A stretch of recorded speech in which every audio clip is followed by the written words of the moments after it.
Princess Zuraeth of the Velthari Empire stood at the massive observation deck of the diplomatic station, watching the human fleet approach through the void of space. Their ships looked so different from her people's elegant curved vessels. Where Velthari ships flowed like water frozen in time, human ships appeared angular and practical, built for function rather than beauty. Yet something about their purposeful design made her hearts beat faster with nervousness. The marriage alliance had been her father's idea. Emperor Thaindar had grown tired of the endless border conflicts between their expanding empire and the stubborn human colonies. For 3 solar cycles, skirmishes had erupted along the neutral zone. Neither side could claim decisive victory, and both were bleeding resources they could not afford to lose. The humans fought with a tenacity that surprised even the veteran Velthari commanders, who had conquered dozens of species across the galaxy. "The human delegation approaches, Your Highness," announced Commander Vexith, her military advisor. His silver skin gleamed under the station's lights, and his 4 arms gestured toward the viewing screen. "Their lead ship requests permission to dock." Zaraeth nodded, her long silver hair catching the starlight from the nearby sun. At 25 standard years, she was considered young for a diplomatic marriage, but her father needed this alliance. The Velthari Empire faced threats from the aggressive Kethmoran Collective on their eastern borders, and they could not fight wars on 2 fronts. Peace with humanity would free up entire fleets for the real threat. She had studied human culture for months, learning their strange customs and trying to understand their psychology. Humans were supposed to be emotional and impulsive, according to the Imperial xenobiologists. They formed deep attachments quickly and were known for a rational loyalty to their companions. The reports painted them as fierce, but disorganized fighters who relied more on passion than strategy. Yet the evidence from the border conflicts told a different story. Human tactics were unpredictable, but not random. They adapted quickly to Velthari strategies and seemed to learn from every engagement. Their technology was inferior to the Empire's advanced systems, but they used it cleverly. Most unsettling of all, they rarely retreated even when facing impossible odds. The docking bay filled with activity as the human shuttle approached. Zaraeth made her way to the reception hall, accompanied by her small entourage. The hall itself represented neutral territory, decorated with elements from both cultures. Velthari crystal formations hung beside human metal sculptures.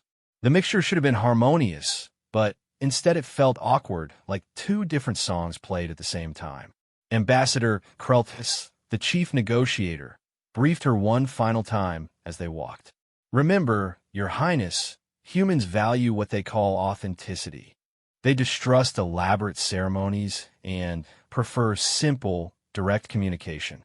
The human you will marry is named Marcus Chun, age 32 by their counting. He served in their colonial defense force and holds the rank of major. His military record is impressive." The way Kreltoas hesitated on that last word made Zaraeth curious, but there was no time for questions.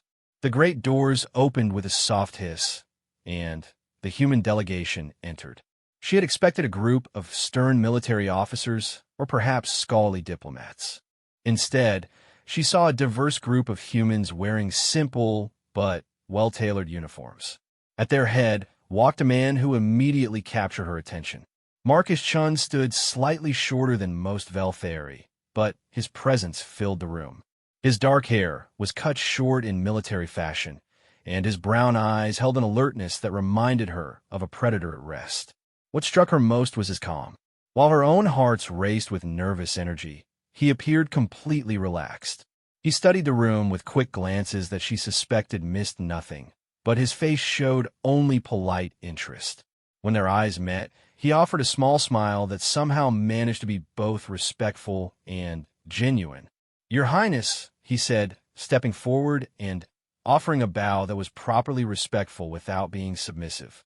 "I'm honored by this opportunity to bring peace between our peoples." His voice carried no trace of nervousness or uncertainty. Zaraeth had expected either arrogance or anxiety, but Marcus displayed neither. He spoke as if marriage to an alien princess was just another duty he would fulfill competently. "Major Chun," she replied, using the formal tone she had practiced. "I share your hopes for lasting peace." The ceremony itself was brief, as both cultures preferred. Traditional Velthari marriage involved the joining of mental essences, but humans lacked the telepathic abilities necessary for such bonding. Instead, they combined elements from both traditions. Zaraeth spoke the ancient vows of unity in her musical language, while Marcus recited promises of protection and partnership in his more straightforward human tongue. When it was done, they were husband and wife, bound by laws both human and Velthari. The alliance was sealed, and in theory, peace would follow. The reception afterward gave Zaraeth her first chance to observe Marcus in a social setting. She watched as he moved through the crowd of diplomats and military officers from both species. He asked thoughtful questions about Velthari culture and shared interesting details about human customs.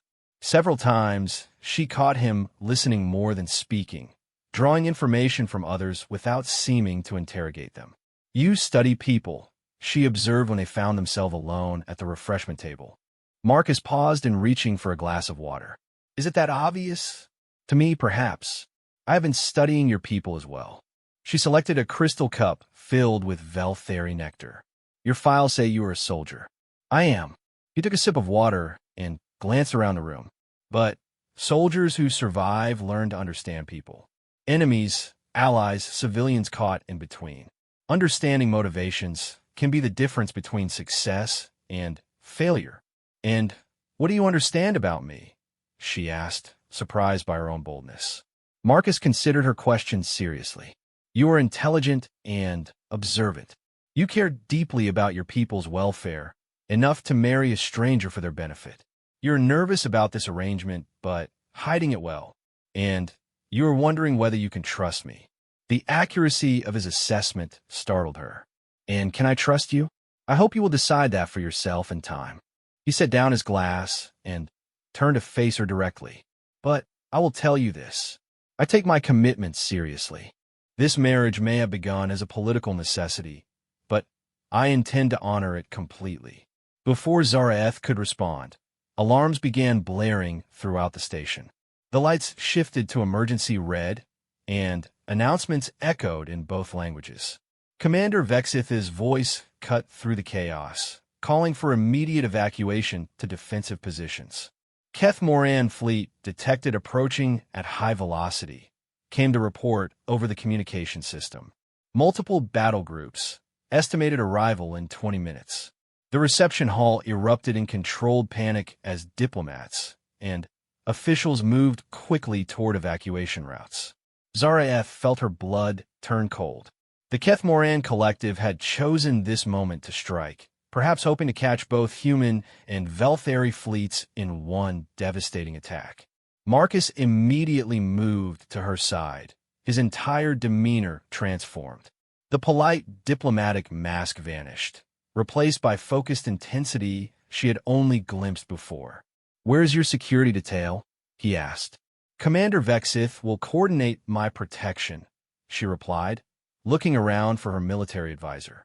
"The Keth Moran don't take prisoners," Marcus said grimly. "Especially not valuable ones. We need to get you somewhere safe." Zaraeth had studied the collective enough to know he was right. The insectoid species viewed other forms of life as either useful resources or obstacles to be eliminated. A Velthari princess would represent a significant prize for them to capture or kill. Marcus spoke quickly into a small communication device, speaking in rapid human military terminology she didn't recognize. Within moments, several human soldiers appeared at their side.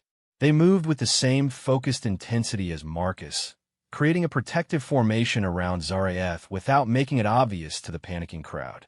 Princess, Commander Vexith appeared, breathing heavily from his rush through the corridors.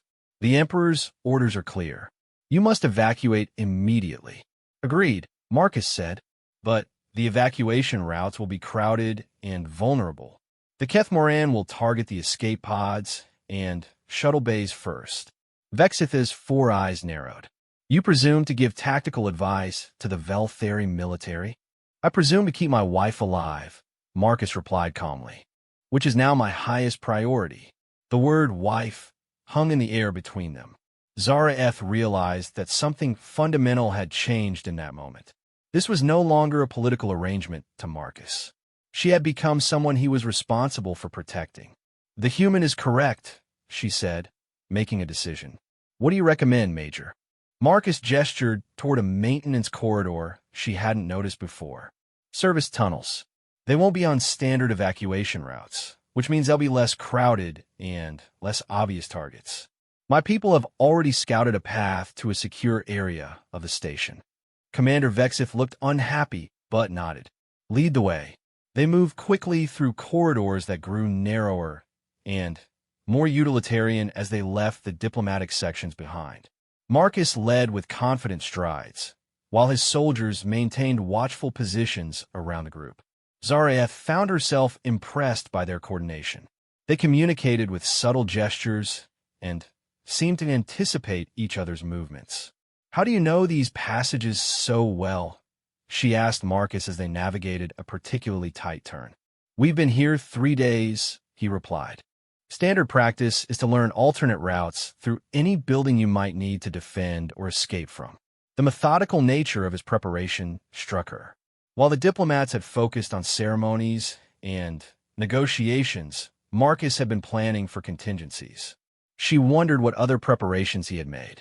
They reached what appeared to be a dead end, but Marcus pressed his hand against a seemingly ordinary wall panel. It slid aside to reveal a small chamber filled with military equipment and supplies. Emergency cache, he explained, in case things went badly. You expected this attack? Commander Vexith demanded. I expected something, Marcus replied, handing out protective gear to the group. The timing is too convenient. Either the Keth Moran have been watching our negotiations, or someone told them about the alliance. The implications of his words sent a chill through Zaraeth. If there was a spy in either delegation, their situation was far more dangerous than she had realized. Through the station's communication system, they could hear reports of the approaching Keth Moran fleet. 47 ships, including several of their massive carrier vessels. The combined human and Veltheri fleets numbered only 31 ships, and many of those were diplomatic escorts rather than true warships. The defense fleet is moving to intercept, came an update. All civilian personnel are ordered to emergency shelters immediately. Marcus checked a display screen that showed the station's layout and the movement of various groups. The main shelters will be overcrowded and vulnerable. The Keth Moran will target them to cause maximum casualties. Then, where do we go? Zaraeth asked. Marcus pointed to a section of the station marked in red on his display. The command center. It's the most heavily defended location, and if the station falls, it will be the last area to go down. The journey to the command center took them through sections of the station Zaraeth had never seen. Marcus led them along maintenance corridors, through cargo bays, and past engineering stations where technicians worked frantically to strengthen the defensive systems. Everywhere they went, she saw evidence of the careful preparation Marcus had mentioned. His soldiers had clearly mapped out multiple routes and contingency plans. When they finally reached the command center, Zaraeth found herself in a large chamber filled with displays and communication equipment. Officers from both the Veltheri and human fleets coordinated the defense from this central location. The tension in the room was thick enough to touch. Admiral Koreshtal of the Imperial Fleet approached as they entered. Her silver skin bore the ritual scars of a veteran warrior, and her expression was grim. Princess, you should not be here. This will be a primary target. Safer than anywhere else right now, Marcus said before Zaraeth could respond. How long until contact? 12 minutes, the Admiral replied. We are outnumbered and outgunned. The Keth Moran brought their best ships. Through the command center's main display, they could see the tactical situation developing. The Keth Moran fleet approached in a formation Zaraeth didn't recognize, but the expressions on the military officers' faces told her it was effective. They're using the swarm protocol, Admiral Koreshtal said grimly. Coordinated strikes designed to overwhelm defenses through sheer numbers. We've seen this tactic destroy entire colonies. Marcus studied the display with intense concentration. Zaraeth watched his face as he absorbed the tactical information, noting how his expression grew more focused rather than more worried. She realized he was shifting into a different mode of thinking, one trained by years of military experience. "What are our defensive capabilities?" he asked. "Limited," the admiral admitted. "Most of our ships are equipped for patrol duty, not major combat. The humans brought only a small escort force." "But this is a diplomatic station," Marcus said. "What about the fixed defenses?" Admiral Koreshtal gestured to another display showing the station's weapon systems. "Adequate against raiders or small attack forces.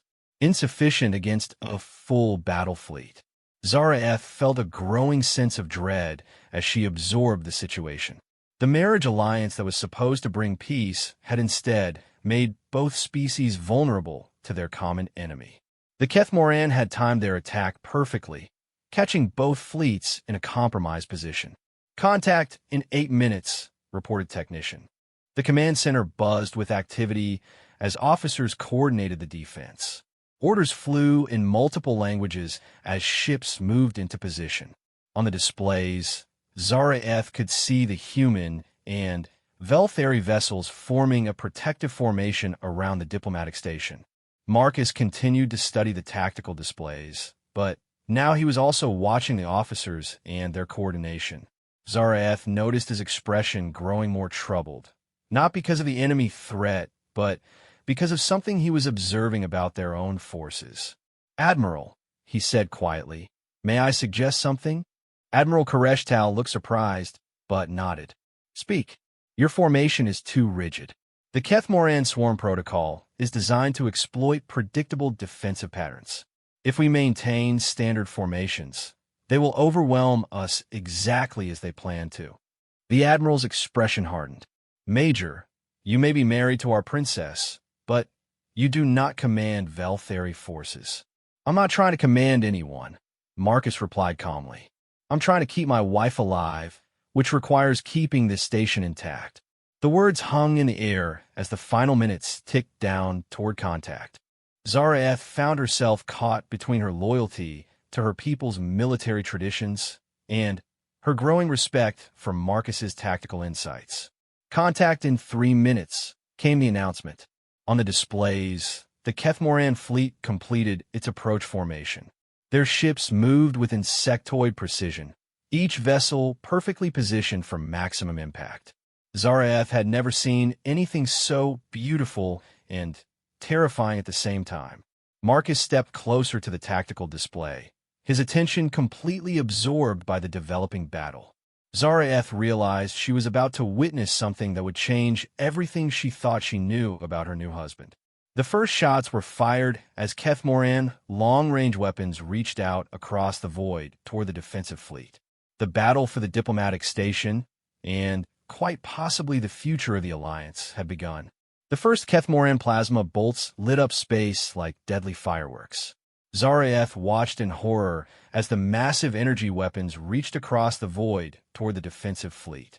The human and Velthari ships responded with their own weapons, creating a deadly light show against the black of space. "Direct hit on the Velthari cruiser Dawn's Edge," reported a technician. "Hull breach on decks 7 through 9. Admiral Koreshtal barked orders in rapid Velthari, coordinating the defensive response. Her 4 arms moved across multiple control surfaces simultaneously, directing ships into supporting positions. Despite her skill, Zaraeth could see the strain on the Admiral's face. The Kethmoran attack was proceeding exactly as planned, with their superior numbers allowing them to focus fire on individual ships.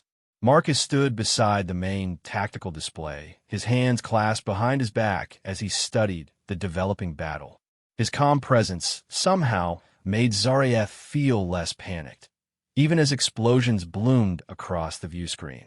Several times she saw him start to speak, then stop himself.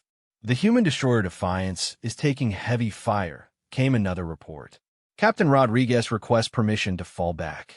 Admiral Koreshtal hesitated, her tactical training warring with diplomatic considerations. The human ships were guests in this system, not technically under her command, but the Defiance was critically important to the defense. Granted, she said finally, all ships maintain formation integrity. Marcus stepped forward suddenly. Admiral, with respect, that's the wrong order. The command center fell silent, except for the constant chatter of combat communications. Admiral Koreshtal turned to face Marcus, her expression dangerous. Explain yourself, Major. The Kethmoran are using our formation against us, Marcus said, pointing to the tactical display. They know exactly how we'll respond, because we're following standard defensive doctrine. Every time you maintain formation integrity, you're giving them what they want. Our formations have protected the Empire for centuries, Commander Vexith interrupted. Human tactics may work for human ships, but we know how to fight. Marcus nodded respectfully. Your formations are excellent for fighting other conventional fleets. But the Kethmoran swarm protocol isn't conventional. Look at their movement pattern. He gestured to the display where the enemy ships moved in complex, shifting formations that seemed to flow like liquid around the defensive positions. They're not trying to defeat us in traditional ship-to-ship combat. They're trying to create chaos and exploit the gaps that appear when ships try to maintain rigid formations under fire. Another explosion rocked the view screen as a Veltheri frigate took a direct hit from multiple Kethmoran ships. The vessel's shields failed in a cascade of energy, leaving it vulnerable to follow-up attacks. Frigate Swift Current reports total shield failure, came the report. Request immediate support. Admiral Koreshtal looked torn. Supporting the frigate would require breaking formation, exactly what she was trying to avoid. But leaving it unsupported meant losing a ship and its crew. Marcus spoke quietly, but his voice carried across the command center. Admiral, may I have permission to coordinate the human ships in support of your fleet? The request was carefully phrased. Marcus wasn't asking to command Veltheri forces, just to use the human vessels in a supporting role. It was a diplomatic solution that preserved the Admiral's authority while giving Marcus room to implement his tactical ideas. Granted, Admiral Koreshtal said after a moment's hesitation. Coordinate with Commander Vexith.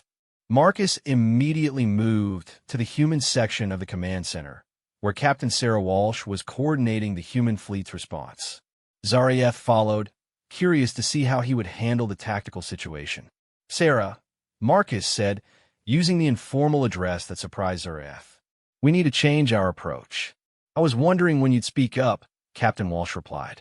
The standard formations aren't working against these bugs.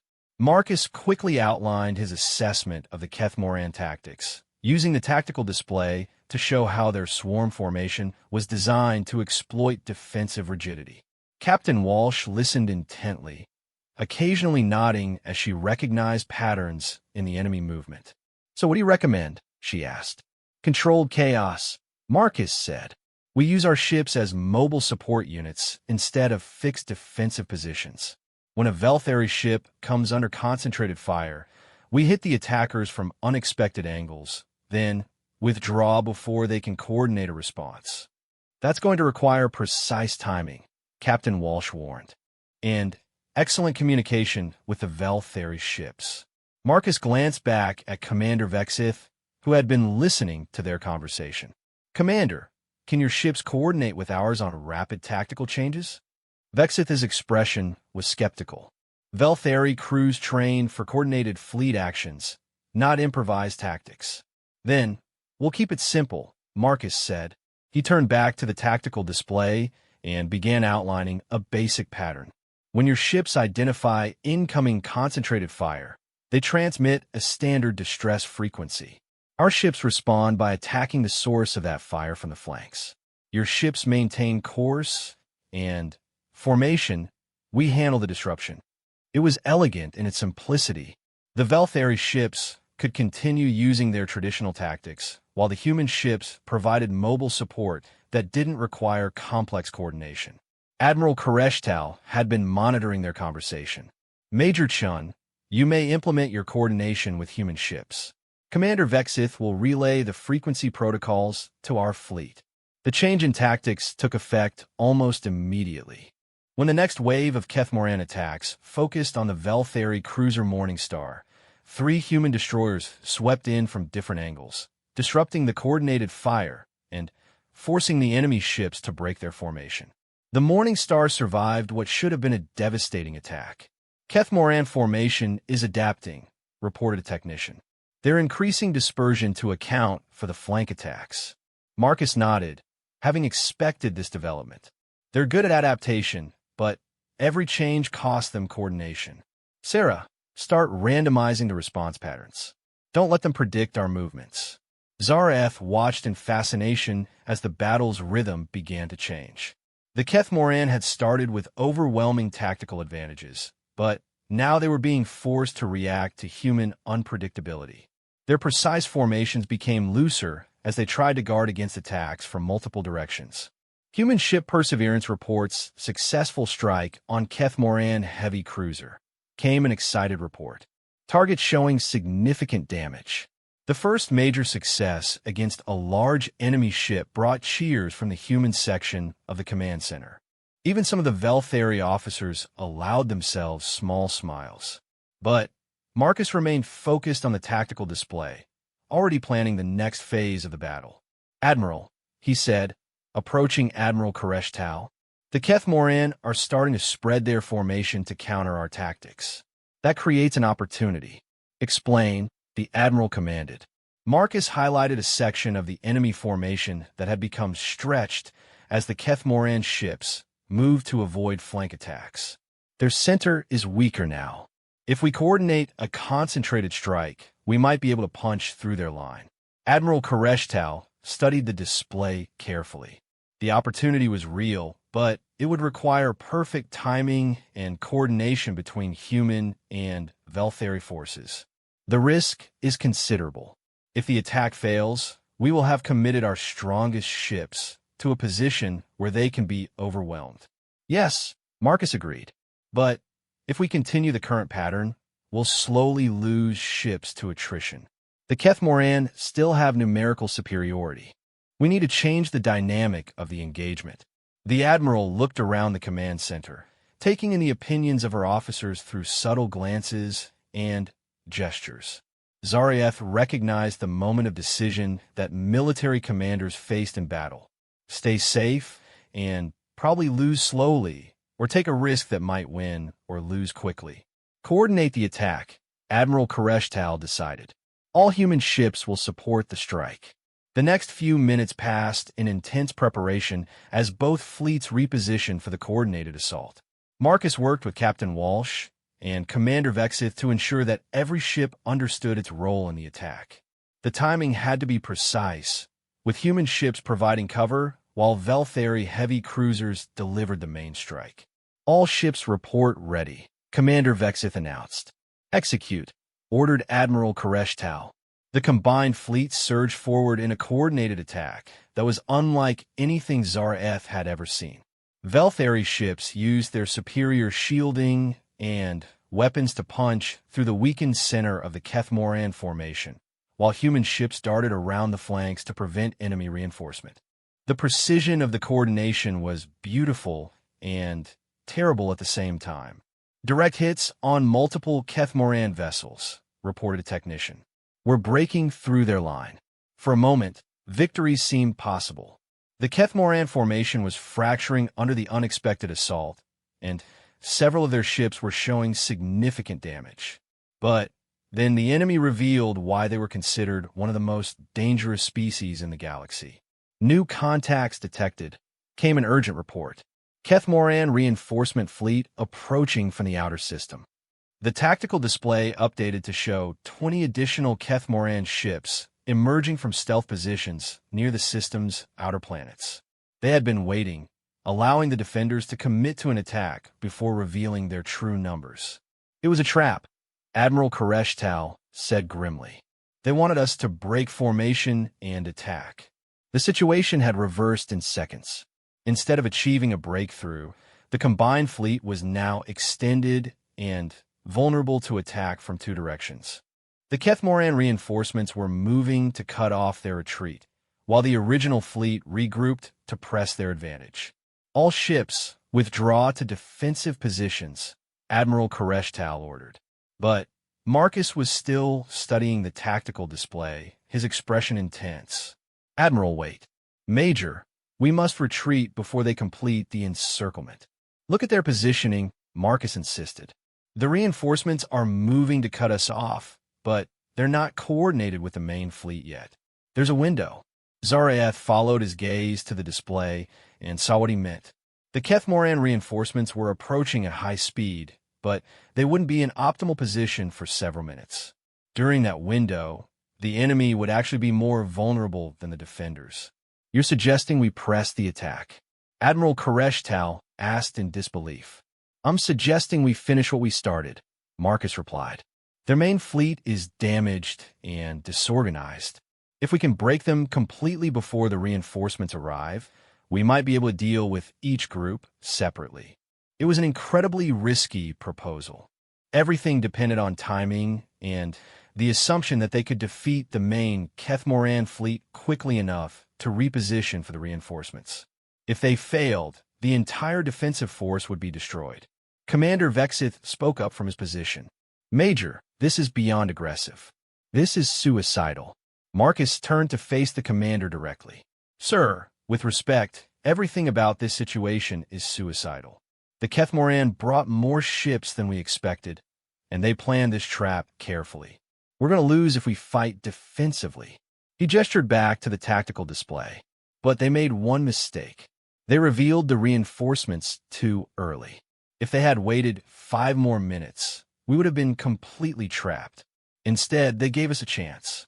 Admiral Koreshtal was silent for a long moment, weighing the options. Zaraeth could see the calculation in her eyes. Retreat would preserve some ships, but probably result in the loss of the station. Attack might destroy the entire fleet, but offered the only real chance of victory. Major Chun, the admiral said finally, you will coordinate this attack personally. All ships, human and Velthari, will follow your tactical directions. The command stunned everyone in the room. Admiral Koreshtal had just given tactical command of the combined fleet to a human major who had been married to the princess for less than 6 hours. Marcus accepted the responsibility with the same calm he had shown throughout the crisis. Thank you, Admiral. All ships. This is Major Chin assuming tactical coordination under Admiral Koreshtal's command. What followed was 15 minutes of the most intense space combat Zaraeth had ever witnessed. Marcus directed the combined fleet with a precision and creativity that seemed to anticipate every Kethmoran response. He used human ships as mobile harassment forces while concentrating Velthari firepower on key targets. When the enemy tried to regroup, human destroyers would dart in to disrupt their formations. When they spread out to avoid the disruption, Velthari cruisers would focus fire on isolated ships.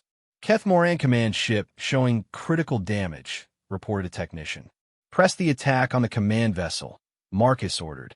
All available ships, coordinate fire on the flagship. The combined firepower of the entire fleet focused on the massive Kethmoran command ship. Its shields failed under the sustained assault, and secondary explosions began rippling across its hull. Enemy flagship destroyed, came a triumphant report. The destruction of their command ship threw the Kethmoran main fleet into confusion. Without coordinated leadership, their precise formations began to collapse. Individual ships fought fiercely, but they could no longer coordinate their attacks effectively. Reinforcement fleet will be in range in 3 minutes, warned a technician. Marcus was already repositioning the fleet to meet this new threat. All ships formed defensive line between the station and the approaching reinforcements. We'll meet them head-on. The final phase of the battle was different from what had come before. The Kethmoran reinforcements approached in perfect formation, having learned from the fate of the main fleet. They had no intention of being drawn into the chaotic engagement that had doomed their comrades. They're going to try to overwhelm us with concentrated fire, Marcus observed. Admiral, recommend we use the station's defensive systems in coordination with the fleet. The station's weapons are limited, Admiral Koreshtal replied. But they're fixed installations, Marcus pointed out. They can provide a stable fire base while our ships maneuver. The final engagement showcased everything that made humans dangerous opponents. Marcus used the station's weapons not as primary offensive tools, but as psychological warfare. Every time the Kethmoran ships tried to close to optimal range, the station's guns would force them to maneuver, disrupting their formations just enough for the mobile fleet to exploit. When it was over, the space around a diplomatic station was filled with the debris of destroyed ships from all three species. The Kethmoran fleet had been defeated, but at significant cost to the defenders. Of the 31 ships that had started the battle, only 18 remained operational. All enemy ships destroyed or retreating, reported Captain Walsh. The system is secure. Marcus finally stepped back from the tactical displays, and Zaraeth saw exhaustion replace the intense focus that had carried him through the battle. He had coordinated a desperate defense for hours, making split-second decisions that determined the fate of thousands of lives. Admiral Koreshtal approached him with an expression of profound respect. Major Chun, the Velthari Empire is in your debt. Your tactics saved not only this station, but possibly our entire alliance. We all fought together, Admiral, Marcus replied. Human and Velthari crews both showed courage and skill. As the immediate crisis passed, Zaraeth realized that something fundamental had changed. The marriage that had begun as a political arrangement had been forged into something real during the battle. She had watched Marcus risk everything to protect not just her, but her entire people. His commitment to the alliance was no longer a matter of duty, but of personal honor. But even as she processed these thoughts, new alarms began sounding throughout the command center. The tactical displays lit up with fresh contacts approaching from the outer system.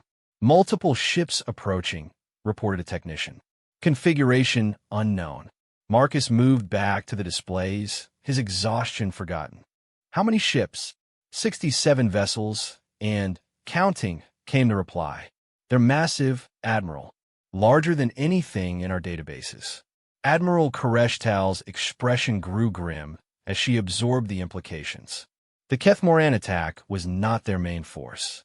It was a scouting probe. Marcus stared at the display showing the approaching fleet. After everything they had just endured, a new and potentially more dangerous enemy was approaching. But instead of despair, Zaraeth saw determination in his eyes. Her husband, she realized, was just getting started. The massive ships approaching through the outer system dwarfed anything Zaraeth had ever seen. Each vessel was easily 3 times the size of a Velthari heavy cruiser, and there were more than 60 of them. The tactical displays struggled to process their configuration, throwing up error messages as the sensors encountered technology that didn't match any known patterns. Energy signatures are unlike anything in our databases, reported the chief technician. These ships use power sources we don't recognize. Marcus studied the approaching fleet with the same intense focus he had shown during the previous battle, but Zaraeth could see the calculation in his eyes. 18 damaged ships against 67 unknown vessels of massive size. The mathematics were not encouraging. Time to intercept? He asked. Approximately 40 minutes at their current speed, came the reply. Admiral Koreshtal began issuing orders to prepare the station's defenses and coordinate with the surviving ships. But everyone in the command center understood the reality of their situation. After the devastating battle with the Kethmoran, they lacked the resources to mount an effective defense against this new threat. Major Chun, the admiral said, "Do you have any tactical recommendations?" Marcus continued studying the displays, but his expression was troubled. I need more information about these ships. Their formation, their technology, their intentions. Right now, we're planning to fight an enemy we don't understand. All attempts at communication have failed, reported the communications officer. They're not responding to standard diplomatic frequencies. Commander Vexith approached the central display. Perhaps they're not here for diplomacy. The timing suggests they're connected to the Kethmoran attack. Or they're responding to it, Marcus said thoughtfully. 67 ships is too many for a scouting force. This is either an invasion fleet or... He paused, studying the formation more carefully. Admiral, can you enhance the sensor reading on their lead ships? The display zoomed in on the foremost vessels of the approaching fleet. As the resolution improved, Zaraeth could see that the ships had elaborate markings along their hulls, patterns that seemed almost decorative rather than functional. Those aren't military markings, Marcus observed. They look ceremonial. Captain Walsh approached from a human section of the command center. Marcus, I've been running comparisons with our databases. These ship designs don't match any known aggressive species. In fact, they look more like exploration vessels than warships. The observation sent a ripple of hope through the command center. If the approaching fleet wasn't military, there might be a chance for peaceful contact. But Marcus looked skeptical. Exploration vessels don't travel in formations of 67 ships, he pointed out. And the timing is too convenient. As if to underscore his concerns, new alarms began sounding. The approaching fleet had suddenly accelerated, cutting their arrival time in half. Whatever their intentions, they were now in a hurry to reach the diplomatic station. 20 minutes to intercept, reported a technician. Marcus made a decision that surprised everyone. Instead of preparing for battle, he moved to the communication station. I want to try something. Can you put me on all frequencies? Maximum broadcast power. The communications officer looked to Admiral Koreshtal, who nodded her approval. You're connected, Major. Marcus took a deep breath before speaking. Unknown fleet. This is Major Marcus Chun of the Human Colonial Defense Force, speaking for the combined human and Velthari forces at this station. We have just concluded a defensive engagement against the Kethmoran Collective. Our forces are damaged, but operational. Please identify yourselves and state your intentions. The transmission went out across all communication frequencies, carrying into the void toward the approaching ships. For several minutes, there was no response. Then, the communications board lit up with an incoming signal. This is Fleet Commander Veshvar of the Zephyrian Diplomatic Corps, came a voice that sounded like wind chimes in a gentle breeze. We received distress signals from this system and came to investigate. Are there survivors requiring assistance? The relief in the command center was palpable. The approaching fleet was not another enemy, but potential allies responding to the battle. Admiral Koreshtal stepped forward to take over the communication. Fleet Commander Veshvar, this is Admiral Koreshtal of the Velthari Imperial Fleet. We have sustained casualties and damage, but the immediate threat has been neutralized. We welcome your assistance. We are pleased to hear of your survival, the alien commander replied. However, our sensors indicate significant debris and weapons discharge in your vicinity. What was the nature of the engagement? Marcus moved back to the communication station. Fleet Commander, this is Major Chun again. The Kethmoran Collective launched a surprise attack during diplomatic negotiations between human and Velthari representatives. We were able to repel the attack, but suffered significant losses. There was a longer pause before the Zephyrian commander responded. When he did, his tone had changed completely. Major Chun, you said Kethmoran Collective. Are you certain of this identification? Positive identification confirmed, Marcus replied. Multiple ship classes consistent with collective fleet formations. We recovered debris that confirms their technology signatures. The pause that followed was even longer. When Fleet Commander Veshvar spoke again, his musical voice carried undertones of something that might have been fear. Major Chun, Admiral Koreshtal, we must speak immediately. The Kethmoran presence in this system represents a threat far greater than you realize. We are moving to emergency speed and will arrive in 12 minutes. The communication ended, leaving the command center in tense silence. The approaching Zephyrian fleet had indeed accelerated to what appeared to be maximum speed, their massive ships moving with surprising agility through the void. "What do you think they know about the Kethmoran that we don't?" Zareth asked Marcus quietly. "Nothing good," he replied grimly. 67 ships don't respond with emergency speed to a threat that's already been defeated unless there's something else coming. His assessment proved prophetic. As the Zephyrian fleet approached the station, their long-range sensors began detecting new contacts throughout the outer system. The Kethmoran attack had not been an isolated incident, but the opening move in a much larger operation. Multiple fleets detected, reported the enhanced Zephyrian sensor data as their ships arrived at the station. Kethmoran battle groups approaching from 7 different vectors. Estimated total enemy strength, over 400 ships. The number hit the command center like a physical blow. 400 Kethmoran ships represented more military power than most species could assemble in their entire history. It was an invasion force capable of conquering entire sectors of space. Fleet Commander Veshvar materialized in the command center via holographic projection, revealing a tall, ethereal being with flowing robes and features that seemed to shift slightly as he moved. His species was clearly advanced, but his expression showed genuine concern. "Admiral Koreshtal, Major Chun, I must inform you that the Kethmoran Collective has been gathering forces for what they call the Great Cleansing," he said without preamble. "Their goal is the systematic elimination of what they consider inferior species. Your successful defense of this station has likely accelerated their timeline." Marcus stepped forward.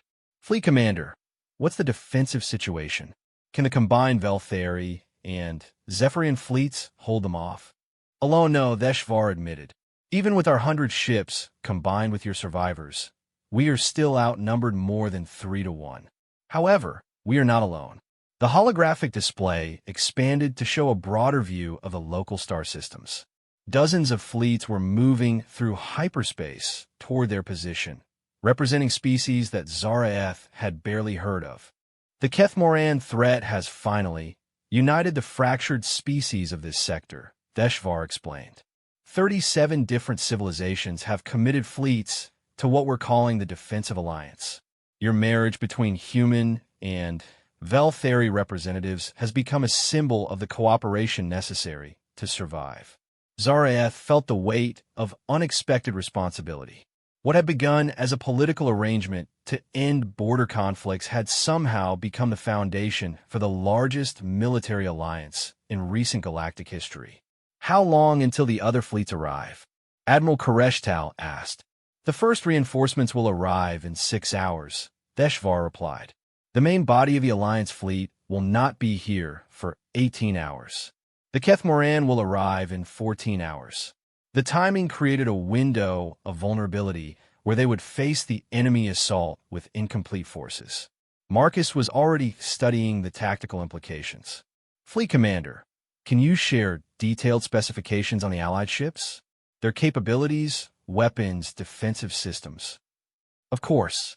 But Major, you must understand that coordinating 37 different species with different technologies and tactics will be challenging." Marcus actually smiled for the first time since the crisis had begun. "Fleet Commander, I just spent the last few hours coordinating human and Velthari forces against an enemy that outnumbered us 2 to 1. I'm starting to think that impossible coordination might be a human specialty."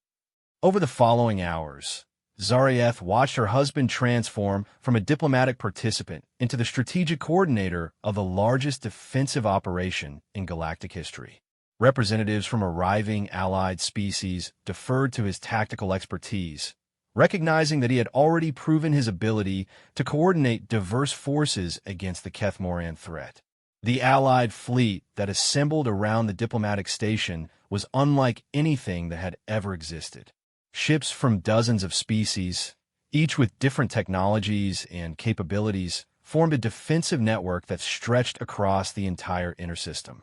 Marcus worked with commanders from each species to understand their strengths and develop tactics that could integrate their diverse capabilities. "The key is not trying to make them all fight the same way," he explained to Zaraeth during a brief break in the planning. Each species brings different advantages. The Velthari have superior shielding and disciplined formations. The Zephyrians have incredible sensor capabilities and long-range weapons. The humans have mobility and unpredictability. And the Kethmoran? She asked. The Kethmoran have numbers and coordination, Marcus admitted. But they're used to fighting enemies one at a time. They've never faced a truly integrated multi-species defense. When the Kethmoran fleet finally arrived, it was even larger than expected. More than 500 ships emerged from hyperspace in perfect formation, their dark hulls absorbing light like holes in space. The sight of so many enemy vessels should have been terrifying, but Zaraeth found herself feeling confident rather than afraid. The confidence came from watching Marcus coordinate the defense. He had positioned the Allied fleet not in traditional formations, but in overlapping defensive networks that allowed each species to support the others while maximizing their individual strengths. When the Kethmoran launched their first assault, they encountered something they had never seen before, a truly cooperative defense. The battle that followed lasted for 3 days and became known throughout the galaxy as the Turning of the Tide. Marcus's tactical innovations, combined with the unprecedented cooperation between allied species, gradually wore down the Kethmoran numerical advantage. The enemy had planned for conquest, but found themselves locked in a grinding battle of attrition against opponents who refused to break. On the final day, when the Kethmoran fleet was reduced to less than half its original strength, their commanders made a decision that shocked everyone. Instead of retreating or fighting to the end, they requested a parley. The Kethmoran wished to negotiate, reported Fleet Commander Theshvar. They are requesting safe passage in exchange for a cessation of hostilities. Marcus looked surprised, but not displeased. They're offering to end the Great Cleansing? It appears so.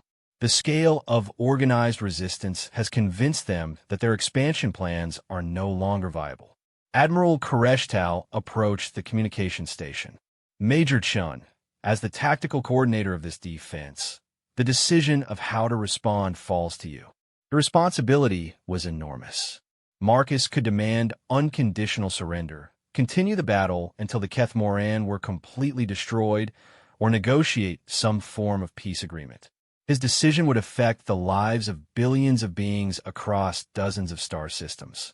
Fleet Commander Theshvar, please inform the Kethmoran that we will accept a cessation of hostilities in exchange for the following terms, Marcus said after careful consideration. Complete withdrawal from all systems they have attacked in the past year, reparations for damages inflicted during their expansion, and participation in a galactic council for peaceful dispute resolution. The terms were firm, but not vindictive. They required the Kethmoran to undo the damage they had caused while offering them a path to rejoin the galactic community peacefully. The Kethmoran accept these terms, came to reply after several hours of negotiation. They also request to formally recognize the Defensive Alliance as a legitimate governing body for interspecies disputes. With that simple statement, the temporary alliance forged in desperation became a permanent institution. The marriage between a Velthari princess and a human major had evolved into something far greater than either species had imagined. As the crisis finally ended and the various fleets began to disperse to their home systems, Zaraeth found herself alone with Marcus for the first time since their wedding ceremony. They stood in the observation deck where she had first watched the human ships approach, looking out at the peaceful stars that had so recently been filled with battle. I never expected this, she said quietly. The alliance? Marcus asked. Any of it. The attack, the battle, the way you. She struggled to find words for what she had witnessed. You became something different when the fighting started. Marcus nodded slowly. Combat changes people. It reveals who they really are underneath all the social conventions. And who are you underneath? She asked. He considered the question seriously before answering. Someone who protects what matters to him. And somewhere during the last few days, you became something that matters to me. The admission was quietly spoken, but carried the weight of everything they had experienced together. Their marriage had begun as political necessity, but had been transformed by shared crisis into something genuine. The alliance will require a permanent council, Zarieth observed. Representatives from all the member species working together to prevent future conflicts. Yes, Marcus agreed. And it will probably be based here at this station where it all began, which means we'll be staying here together as the human and Veltheri representatives. Marcus turned to face her directly. If that's what you want. I know this isn't the marriage you planned when you agreed to the alliance. Zarieth smiled, thinking of all the predictions and expectations that had proven wrong over the past few days. I don't think either of us got the marriage we planned, but I think we might have gotten something better. Outside the observation window, ships from 37 different species were working together to repair damage and establish the foundations of their new alliance. It was a sight that would have been impossible just days before, but had become reality through the simple act of people choosing to trust each other when everything was at stake. The marriage that had begun as a political arrangement had become the foundation stone of galactic peace. And for Marcus and Zarieth, it had become something even more important, a partnership built on mutual respect, tested by crisis, and strengthened by the knowledge that they had chosen to face the impossible together and had somehow made it possible.